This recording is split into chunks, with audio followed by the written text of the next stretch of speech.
Tiga. Assalamualaikum warahmatullahi wabarakatuh. Waalaikumsalam warahmatullahi wabarakatuh. Baik, di sini saya ingin menjelaskan ulang materi minggu kemarin tentang penggunaan paragraf yang baik. Dengan saya Modena Azahra. Mungkin langsung saja. Penggunaan paragraf yang baik. Paragraf itu adalah gabungan dari beberapa kalimat. Kalau penggunaan paragraf yang baik itu artinya gabungan dari beberapa kalimat yang memiliki satu alur pikiran. Jadi kalau dalam sebuah paragraf itu biasanya hanya terdiri dari dua macam bentuk kalimat, yaitu kalimat pokok sama kalimat pokok atau ide pokok, dan yang kedua itu adalah kalimat pendukung atau kalimat penjelas. Kemudian dalam penggunaan paragraf yang baik itu memiliki beberapa syarat. Yang pertama itu adalah penggunaan fungsi gramatikal. Jadi kalau dalam penggunaan fungsi gramatikal itu ada beberapa poin yang harus kita kuasai. Yang pertama itu adalah penggunaan transisi. Penggunaan transisi itu biasa kita sebut sebagai konjungsi. Jadi dalam penggunaan transisi itu terbagi menjadi dua, yaitu konjungsi intrakalimat atau di dalam kalimat, dan konjungsi antar kalimat atau menggabungkan antara satu kalimat dengan kalimat yang lain. Kalau konjungsi antar kalimat itu contohnya itu kayak yang, atau, kemudian dan. Kalau dalam kalimat itu contohnya kayak ibu sedang memasak dan ayah sedang membangunkan anak-anaknya. Jadi penggunaan dan itu merupakan salah satu contoh dari penggunaan transisi intrakalimat. Kemudian yang kedua itu adalah penggunaan transisi atau konjungsi antar kalimat. Fungsinya dari penggunaan konjungsi antar kalimat itu adalah menghubungkan antara satu kalimat dengan kalimat lain. Jadi kayak kalau misalnya dalam sebuah contoh tuh di negara Zimbabwe, pemerintah itu rutin memproduksi mata uang untuk memenuhi defisit anggaran negara. Akibatnya, dari kata akibatnya itu adalah salah satu contoh dari penggunaan konjungsi antar kalimat. Akibatnya nilai tukar dari mata uang Zimbabwe itu mengalami hyperinflasi kayak gitu. Kemudian yang kedua, penggunaan repetisi. Penggunaan repetisi itu yang kedua itu adalah penggunaan pronomina. Penggunaan pronomina itu adalah semacam kata ganti. Jadi kalau dalam sebuah paragraf kita menyebutkan sebuah nama, kita bisa menggantinya di kalimat berikutnya itu dengan kata ganti ia atau dia. Contohnya kayak Siti adalah seorang guru, ia mengajar di SD Negeri 1 Atap. Jadi ia itu merupakan kata ganti dari Siti itu. Kemudian ketiga itu adalah penggunaan repetisi.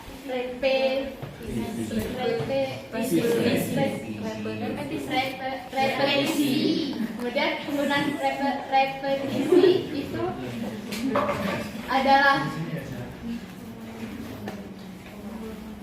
penggunaan repetisi itu adalah pengulangan bentuk dari sebuah kalimat. Kalau sebuah kata, kalau misalnya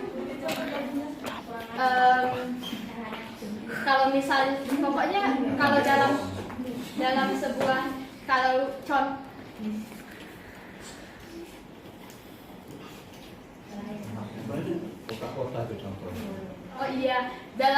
kalau ada beberapa kata yang tidak bisa kita menggunakan kata ganti kayak penyebutan dari sebuah kota.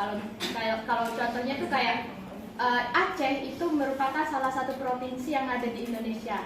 Aceh, jadi kata Aceh itu tidak bisa kita ganti dengan kata dia atau ia atau beliau kayak gitu. Aceh itu kita kenal sebagai kota seram di Mekah kayak gitu. Kemudian yang keempat itu adalah penggunaan sinonimi. Kalau di repetisi itu adalah pengulangan bentuk kata. Kalau di penggunaan sinonimi adalah pengulangan bentuk makna. Jadi kalau dalam sebuah contoh itu kayak pagi tadi rumah itu dilalap si jago merah. Jadi kebakaran itu diduga disebabkan oleh konsleting listrik. Jadi si jago merah dengan kebakaran itu sama maknanya gitu. Kemudian yang terakhir itu adalah penggunaan eliksasi. Penggunaan eliksasi itu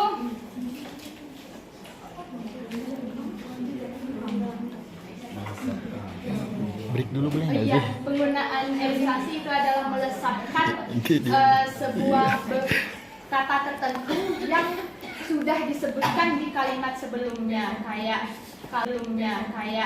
kalau dalam contoh itu kayak setiap pagi para ibu sibuk membangunkan anak-anaknya.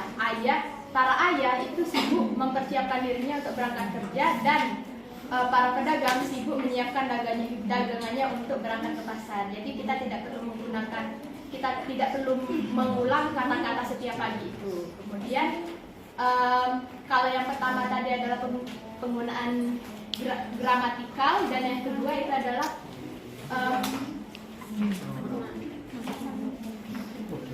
blank, Pak. Kepaduan serta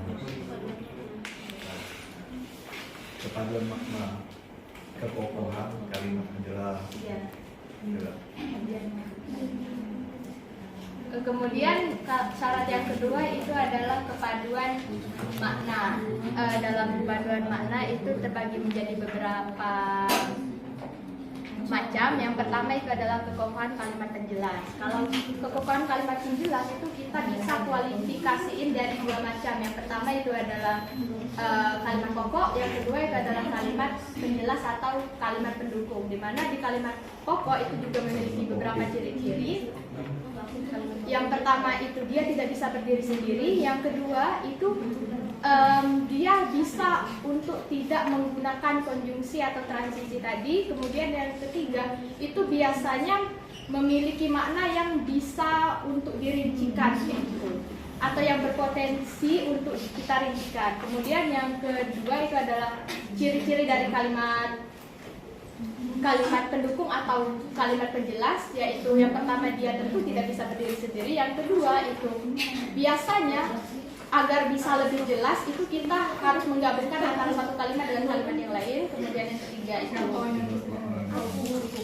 Yang lain Mbak lihat ya supaya bisa menyimak dengan baik. dan yang ketiga itu dia sering menggunakan konjungsi atau transisi tadi. Kemudian ada juga fungsi dan juga jenis paragraf. Yang pertama itu fungsi. Fungsi dari paragraf itu adalah memudahkan kita dalam memahami dengan cara memisahkan antara satu buah tema dengan tema yang lain.